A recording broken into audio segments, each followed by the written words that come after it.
Ny mofinaina isan'andro atolotry ny mpitandrina rakotina valina maoly.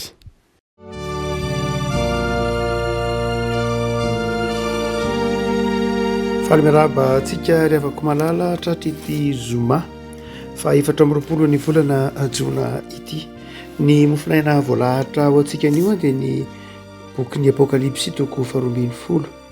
Apokalipsy toko 12 ny andiny fa 7 ka hatramin'ny andiny fa 12 ihany amin'ny anaran'i Jesosy. Ary nisy ady tany an-danitra Mikaela sy ny anjeliny niady tamin'ilay dragona. Ary ilay dragona mba amin'ny anjeliny kosa dia niady nefa tsy naharesy sady tsy nisy fitoerana ho azy intsony tany an-danitra. Ary nazera ilay dragona dia ilay menarana ela izay atao hoe devoly sy satana izay namitaka izao tontolo izao dia nazera tamin'ny tany izy ary ny anjeliny koa niaraka nazera taminy. Dia nahare feo mahery tany an-danitra nanao hoe ankehitriny dia tonga ny famonjena sy hery sy ny fanjakan'Andriamanitsika ary ny fahefan'i Kristy satria nazera ilay mpiapanga ny rahalahintsika dia ilay miapanga azy eo anatrehan'Andriamanitra andro aman'alina. Ary izy ireo naharesy azy noho ny amin'ny rano zanak'ondry sy ny teny filazana azy ary tsy nakamamy ainy intsony izy na dia ho faty aza. Ary noho izany mifaliry lanitra sy anareo izay monina ho aminy, loza ho an'ny tany sy ny ranomasina, fanidina ho any aminareo ny devoly sady mahana fahatezerana lehibe satria fantany fa kely sisa ny androny. Ray masino manamasinana ny fahamarinana ny teninao ny fahamarinana. Amen. Riavana ity apokalipsy toko 12 ity dia manazava momba ny fiavinany atao hoe ratsy teto amin'izao tontolo izao. Ny atao hoe fahalovana na ratsy dia poneros, fahalovana dia mazava fa ny baiboly dia mitantara ny loharano ny poirany zany. Ny hoe ponerologia na ny fianarana momba ny fahampahafantarana momba ny fahalovana dia karazana sampam-pahalalana ao anatin'ny teolojia dia manazava fa ny fahalovana dia tsy mety tsara intsony fa meratsy hatrany. Ary eto dia azavain'ny apokalipsy zany toko 12 fa satana no loharano ny fatao hoe fahalovana. Ary na inona atao dia tsy mety tsara zany, satana tsy ety tsara mihitsy. Dia eto ary avako malala io tsika manao hoe miresaka ny momba ny fahalovana ny apokalipsy toko 12. Ao anatin'ny fianarana fandalinana ny fotompona kristianina, ny teolojia na ny dogmatika dia misy misy sampam-pahalalana kely anankiray na taranja kely anankiray antsoina hoe démonologie na fianarana momba ny demony sy ny momba ny satana zany. Dia ao anatin'ny démonologie no ianarana antsoina hoe ponerologie, zany hoe ny fianarana momba ny fahalovana, ny asan'ny satana, izay rehetra manodidina momba azy. Ny ataontsika hoe ny teolojiana malagasy, ny indrindra ny FJKM, ny protestanta FJKM dia tsy dia mibahana loatra na ny maromaro koa tsy mibahana mihitsy eo amin'ny fampianarany ny fianarana momba ny antsoina hoe démonologie. Ny antony dia satria ny FJKM dia nandala be ny fampianarana nataon'ny Karl Barth. I Karl Barth izay ny teolojiana réformé tsy nakasitraka ny fandalinana momba ny fanaratsy sy ny manodidina ny fanaratsy, ny démonologie zany. Satria ireo ray aman-dreny mpampianatra teolojia teto Madagasikara tao amin'ny FJKM nanomboka tany amin'ny Rakotondrainy Johnson, Rabe Manaka, Ramambaso, ny akamaroan'izy ireo zany dia saika barthien, zany hoe saika nandala ny fampianaran'ny Barth. Dia Karl Barth zany dia tsy nanao zava-dehibe mihitsy ny fandalinana momba ny démonisme, ny fampianarany momba ny démonie zany, démonologie. Tsy niresaka loatra mihitsy azy izy, tsy niresaka loatra ny nandritra ny fampianarana. satria Karl Labarthe manao inona moa no antony tokony andalinana momba ny demony tsy alova hoe momba ny Jesosy Kristy ny kristôlôjia na momba ny fanamasina pneumatôlôjia na ny momba n'Andriamanitra ny teôlôjia na ny momba ny famonjena sy ny famelan-keloka tsy alova hoe zany no ampianarina ny kristianina. Inona moa no tokony ampianarina amin'ny kristianina ny hoe inona ny démonie avezany démonie ohatran'inona ny firafitry ny fanjakan'ny démonie sy ny sisa rehetra fa avalo efa resy ve mbola ho alalinina ny momba azy hoy Karl Barth dia betsaka de tsy nandalina momba an'izany mihitsy ny akabeazan'ireo mpitandrina ataontsika hoe zokiny ary de ny zandriny taty aoriana koa dia nanohy an'izay. Ity apokalipsy toko faharoa folo ty nevana de matetika izay manazava zany momba ny antsoina hoe demony avezany demony inona ny fiainany inona no aterany sy ny sisa rehetra. Ity tonjato faharoapolo raika amby roapolo teny nefany de mahagaga fa be de be ny fampianarana momba ny demony re hita etsy sy ero ndrandray moa de misy olona mihitsy mandany fotoana maro manoratra hoe 10 andro tany amin'ny elo 510 andro tany amin'ny elo sy ny sisa rehetra ndraindray de misy olona finaritra miresaka momba ny asany mahaizina be de be manoratra boky be de be matevina momba ny fampianaran'ny demony sy ny sisa rehetra. Dia Paoly aloha raha atsorina dia Paoly apôstôly zany dia de mitovitovy ataoko hoe narahany Karl Barth tsy de miresaka loatra momba ny demony Paoly. Ny antony de tsotra am Paoly de zao ny zava-dehibe de ny fahafantaran'ny olona ny finoany momba ny Jesosy. Miresaka momba ny demony Paoly fa mandalo ihany ozy manao hoe fanaratsy eny amin'ny rivotra fanamam-piady manakorotana de hatreo ihany fa tsy de mitanisa lava be momba ny fampianarana momba ny demony izy. Paoly raha tsy miresaka koa hoe momba ny elo mahalana tsy renao akory Paoly mitanisa momba ny elo. Ny fampianarana momba ny elo dia ny fampianaran'i Jesosy Kristy no miresaka momba ny elo momba ny afo be zany elo fampianarany Matio Lioka de miresaka momba ny elo fa Paoly tsy de miresaka loatra momba ny elo. Ny antony de tsotra tsy hoe tsisy ny elo tena misy mihitsy ny elo io hitantsika amin'ny apokalipsy toko 20 io ny apahany fa ny Paoly any de mitodika amin'ny kristianina zay ho any amin'ny fiainana mandrakizay. Ny matetika resahan'ny Paoly ratsy zay mihitsy ara-moa ny resahan'ny betsaka indrindra dia momba ny fiainana mandrakizay. Raha toa ka miresaka momba ny fitsakana ny tena maty Paoly Koritiana voalohany tonga de 10 de mandrakariva mampitodika ny olona any amin'ny fiainana mandrakizay izy. Paoly tsy mampitodika ny olona mihitsy any amin'ny elo na any amin'ny devoly na any amin'ny fampianaran'ny demony tsy miresaka loatra an'izay Paoly. Ny antony de lojika be ny Paoly manao hoe fangamoanao any amin'ny elo no inona no ianaranao ny elo fangamoanao sanatria andeha ho any amin'ny demony ka inona no andalina fotoana iresaka ny demony eo ambony altaran'Andriamanitra ve anao de demony no resahanao raha zay lojika amin'ny Paoly zay fa Jesosy resahana eo ambony altaran'i Jesosy sy ny filazantsara resahana raha eo amin'ny filazantsara raha ny lojika ny Paoly. Fa na izany zay afaka malala de mampieritreritra ihany ny antony ny tansany ny apokalipsy momba ny fanahy ratsy zany hoe misy lafin-javatra izay tsy tokony ho adinoina na de tsy ho resahana lalina tsy ho alalinina aza momba ny demony ny démonologie zany de misy kosa farafakely ny tokony ho fantatry ny mpino momba ny demony sy ny asany ka ahafahana misoroka zay mety ho afetseny ohatra. Mazava raha ohatra ka miresaka momba an'izany tsika ity toko 20 ty ndiny 17 ka hatramin'ny 20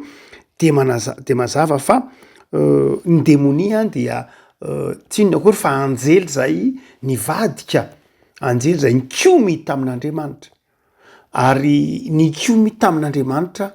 sy nikiomy tamin'ny namany. Hoy ny filazan'ny apokalipsy azy manao hoe dragona nazera avy tany an-danitra dragona mihitsy zany hoe lay mpanimba lay masika lay ratsy fanahy lay masika feno hery zay manimba lay hoe dragona ary dia satana zany dia tsy inona tsy akory fa fanahy mazava ho azy fanahy izy tahaky ny anjely rehetra voary izy zany voary tahaky ny anjely rehetra Andriamanitra de nahary ny olombelona onona eto ambonin'ny tany fa nisy kosa ny anjely no arian'Andriamanitra onona ny fanjakan'Andriamanitra fanahy izy zany tahaky ny anjely rehetra fanahy dia tsy maty zany ny fanahy fa arinany amin'ny elo izy zay ny dikany hoe elo dia ny Satana zany dia anjely nikomy tamin'Andriamanitra ary dia navarina tany amin'ny elo moa ny farany fa rehefa niala tany an-danitra izy de nanimba ny asan'Andriamanitra nanimba ny programan'Andriamanitra niala avany an-danitra izy de nanao be midina nanimba ny asan'Andriamanitra tetỳ am'izao tontolo zao ary tao anatin'zany ny fiainan'ny olombelona de io teneniny io manao hoe loza ho anareo ry tany loza ho anareo ry ranomasina fa nidina ho any aminareo ny devoly sady mana fahatezerana lehibe zany hoe nikomy zany rehefa navarina zany izy miboritsaka ny lavany an-danitra dia amotika ny fiainan'ny ny asan'Andriamanitra tetỳ ambonin'ny tany sanatria toy ny manao hoe ireo olombelona reo ve nitianao Andriamanitra io zany de potehanay ny fiainan'ny olombelona tahak'izay lay sara ny hoy ny apokalipsy azy fa ny faharoa lava koa izay asehony dia na inona nefany de efa fahavalo resy ny devoly sy ny Satana sy ilay dragona de efa fahavalo resy izy fahavalo resy izy ary efa tsy makafy tsony na de ny ainy azy efa tsy makamamy ny ainy tsony izy adiny firaika ambin'ny folo tsy makamamy ny ainy tsony izy satria efa fatany fa efa tsy manan-kery tsony izy efa resy dia Satana zany na inona mety ho hita aza mety ho amin'ny heriny fijerin'ny olombelona azy dragona mety ho fitansan'ny apokalipsy azy de zao resy izy na inona ataony de efa resy izy efa foy ny androny ary ny fahatelo de zay fo kely sisa ny androny efa foy zany ny androny efa madiva efa tsy maharitra itsony hany ka mitsipaka farany izy ny mandrovotsy zany izy satria efa ho farana ny ainy any amin'ny elo izy dia efa ifarana ny ainy no zany dia manimby izy tezitra mandrava farany mamotika farany melony hafatesany tanteraka dia izay lay sary ray anehoany bokin'ny apokalipsy lay dragona zay manimba ny fiainan'ny olombelona sy ny asan'Andriamanitra fa hoy ny bokin'ny apokalipsy hoe reto zavatra roa reto no fitaovana mena Andriamanitra na mahatonga atsika mandresy ny asan'ilay ratsy na inona dia mitsipaka farany izy mandrovotsy izy satria efa foy ny androny dia izay voany de tena mety mbola vomafy tokoa mihitsy dia mety hoy ny soratra masina ny fitaovana hoentinao mandresy zany asany ratsy zany de voalohany indrindra de hoy ny filaza azy manao hoe ny rany zanak'ondry adiny firaika ambin'ny folo ary izy reo naharesy azy no ny rany zanak'ondry lay devoly ny devoly zany de tsy manao fa tsy mepanga ny olombelona eo anatrehan'Andriamanitra manaratsy ny olombelona zany ary zay ny maharatsy ny mpampiady zany mampisaraka ny dikany hoe mpiapanga mpanao tatibolana mpanaratsy zany rehetra ny asan'ny devoly dia ireo zany dia devoly dia manao zay ampiady manao zay ampisaraka reo ny miapanga ny anjely hafa tamin'Andriamanitra manao zay anaratsiana zany ny anjely hafa tamin'Andriamanitra dia ary mandrakitiny androany de mbola zay ihany ny toetran'ilay ratsy tsy manao afa tsy mepanga ny olona tahaky nataon'ny Satana tamin'ny Joba de tsy niova mihitsy mbola zay izy mandrakatiny androany Satana de nepanga ny Joba hoe olona tia voninahitra nge karamain'Andriamanitra hivavaka nge ianao izy de tianao Andriamanitra tsy tena mpivavaka zany Joba fa satria karamainao mena volo izy tahinao izy de mivavakako izy no tahinao tsy hivavaka karazana fiampangana tahaka zany no ataon'ny Satana ampino mandrakitiny androany ary dradraira ompindry ampangaina mihitsy hoe ianao tahaky nataony tamin'ny Lutera Martin Lutera zay eo ampandikana amin'ny baiboly amin'ny teny allemand no nampangainy Satana dia tao amin'ny chateau lehibe anankiray tany Magdeburg dia nitorahany Martin Luther tamin'ny ranomainty Satana de mbola ao mandrakitiny anio lay ranomainty zay nitorahany Satana torahany Luther ny Satana zay nepangany Luther ianao koa mba mianatra mandika baiboly io nefa ary ty toetranao ianao nga tsara sy ny sisa rehetra de mandrakariva Satana de bepanga tahaka zany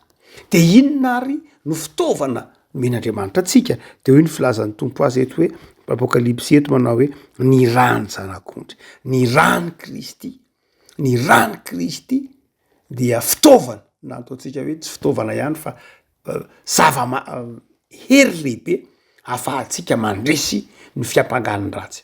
Ary mazava-dehibe ny fandraisana fanasan'ny tompo raisa amin'ny finoana mazava-dehibe ny sakramenta ary afaka malala reny dia man'ny fitaovana hoentsika miady amin'ny fiampangan'lay ratsy amin'ny heriseritra'lay ratsy dia ny finoantsika ny famelan-keloka nataon'ny tompo zany reny dia fitaovana andresentsika ny zana-tsipika alefa n'lay ratsy.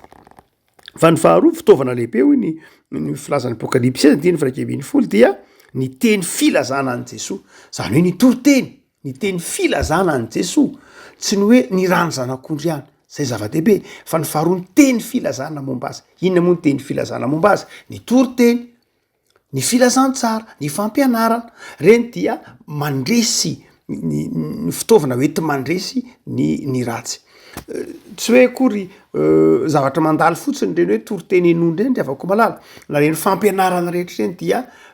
dia mandresy ny asan'ny maizina. Raha toa ka mijery ianao ataovy hoe talohan'ny dirany fivavahana kristianina tamin'ny toerana maro manegana zao tontolo zao de zao mandrakariva misy mosavy misy demoniaka be dehibe ny anivon'ny fiarahamonina eny fa arakaraky ny mahabetsaka ny toroteny arakaraka ny mahamaro ny fiangonana de ny toroteny any am-piangonana ny hira ny am-piangonana de gaga ianao fa manomboka tsy misy itsony ny demoniaka manomboka memahalana ny demoniaka ary ohatra ka any amin'ny tany mbola maizina maro anao ataovy hoe any amin'ny firenena maro na eto amintsika ary amin'ny tany mbola maizina maro de zao arakaraky ny isin'ny fiangonana ny toroteny de efa ampy tsy hoe ampy fa anankiray am'izay fitaovana mahatonga ny devoly mandositra sy resy amin'ny fotoana zay itoriana momba an' Jesosy de zao mandositra ny aizina mandositra Satana eo ny hoe fandroahana demonia iny mazava ho azy fanao iny fa izao ny toroteny ny fampianarana ny hira ny fifankatiavana zany rehetra any de zao mampandositra an'lay ratsy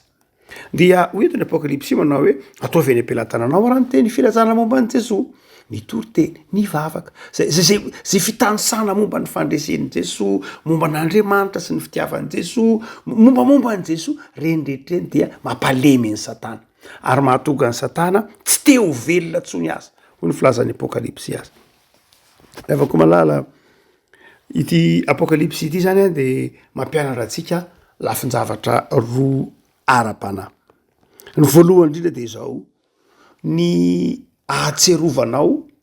fa izany Satana zany sy ny heriny rehetra de efa resy izy tsy tokony atahotra an'izany isika tsy tokony atahotra an'izany isika satria efa nomen'Andriamanitra antsika Jesosy amin'ny alalan'i Jesosy sy ny finoantsika an' Jesosy fitoritsika momba an' Jesosy no ampandositra ny Satana ka mahatonga azy tsy akafy na de ny ainy aza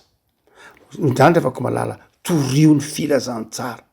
ambarao ankira ambarao amin'ny vavaka ambarao mandrakariva no momba an' Jesosy ary aza malaina manatona ny sakramenta ny fanasan'ny tompo fa io tenenin'ny tompo manao hoe ny rany zanak'ondry no entina maharesy ny ratsy no zany dia aza malaina manatona ny latabatra masina aza manaiky ampangain'ny Satana manao hoe enao koa ve de mba mendrika andray enao ve de mba mendrika andray fanasan'ny tompo enao nga tsara aza manaiky ampangain'ny Satana fa arakaraky ny ampangain'ny Satana anao ny voamaika tokony androanao azy amin'ny alalan'ny fanatonana ny Kristy ao anaty fanatonana latabatra masina ao anatin'ny fanetretena sy ny fahatokinan'ny fitiavan'Andriamanitra io lay tenin'ny tompo lay vavaka ataontsika hoe tsy mendrika hitsipona ny latsaka amin'ny latabatra ao akory fa manatona ny tompo anatin'ny fanetretena fa arakaraky ny anatonanao latabatra masina ao anatin'ny fanetretena sy ny fitiavana de mandositra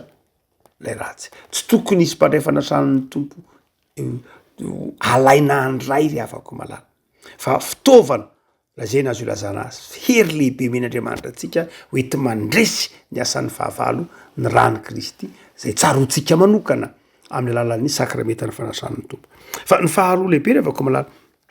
zay asehony tedy tsotra masiny te de zao ny fiavian'ny ratsy ny fiavian'ny ratsy a de devoly tsy ny olona akory ny fiavian'ny ratsy diso hevitra ianao raha makahala olona zany fa ny fiaviany olona izy aza mampalahelo raha mahita olona tena ratsy be mihitsy tena manao ratsy mandrakariva de zao tsy lay olona akory fa lay ratsy ao anatin'lay olona ndika zany de zao tsy tokony ho latsaka ao anatin'ny fahakalana olona isika fa latsaka ao anatin'ny fahakalana fahotana tsy manina alatsika ny fahotana fa tsy ny mpanota akory no edivatsika ny ota no edivatsika ny fahotana ny edivatsika fa tsy ny mpanota akory ndika zany de zao raha manoloana karazana ataotsika hoe karazana ve mahita olona mpanota be dehibe ianao dia na mifanojo am'zany tsy fantatra mety ho fijerinao azy fa izao tsy tokony lay mpanota akory no akalaina na tsy tiana na anaovana an'izao sy n'izao fa izao ny ratsy ao aminy no roana no entina mbavaka mba ho afaka ary dia izay mahatonga an' Jesosy ataotsika hoe ry sakaizany mpanota lay Jesosy zay tiana de mpanota aza ny ratsy ry avako malala dia ny fahavoazana ny fahalovana de zao avy am'lay ratsy de ianao any ry avako malala mampahirezyn'ny tompo ka atsiaro nytony tenin'ny apokalipsy itony hoe ankehitriny tonga ny famonjena sy ny hery sy ny fanjakan'Andriamanitra ary ny fahefan'ny Kristy efa tonga aminao zany efa azonao resena ny fahalovana rehetra efa resin'ny tompo ho anao zany no zany dia mahazo manantena fiainana mandrakizay sy lanitra ianao fa mino ny famonjena nataon'ny tompo ary matoky fa efa nataonao andresy ianao noho ny amin'ny rany ho aminao an'iny fandresen'ny Jesosy tompontsika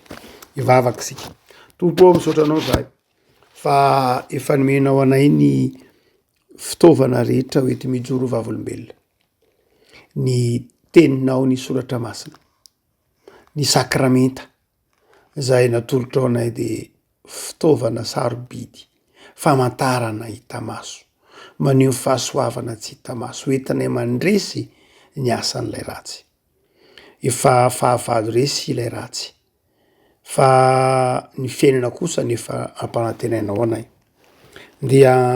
mivavaka izay tompo mba hitoetra amin'ny fandresenao hatrany hitoetra amin'ny fitiavananao hatrany mivavaka izay tompo ho an'ny firenenay ataovy mandresy esory ny fizarazarana sy ny fifampitsodokotokoana ny fahalovana ny karazam-pahotana miseho amin'ny endrika maro samihafa fa ao ny firenenay ampahirezo ny fiangonanao andresy na amin'ny mora na amin'ny sarotra ataovy mahatoky fa enao Andriamanitra dia fitiavana